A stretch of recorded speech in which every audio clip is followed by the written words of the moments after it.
ابن عباس رضی اللہ عنہما کے پاس پوچھنا لگانے والے 3 غلام تھے۔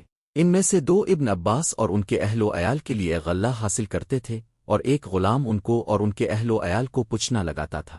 ابن عباس رضی اللہ عنہما کہتے ہیں کہ نبی اکرم صلی اللہ علیہ وسلم نے فرمایا، پوچھنا لگانے والا غلام کیا ہی اچھا ہے، وہ فاسد خون کو دور کرتا ہے، پیٹھ کو ہلکا کرتا ہے اور آنکھ کو صاف کرتا ہے۔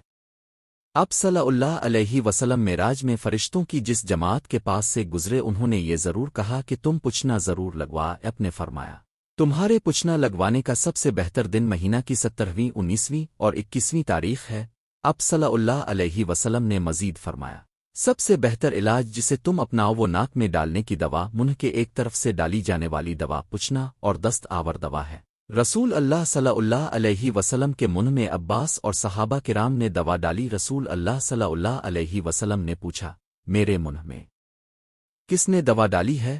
تمام لوگ خاموش رہے تو اپ نے فرمایا، گھر میں جو بھی ہو اس کے منہ میں دوا ڈالی جائے سوائے اب کے چچا عباس کے۔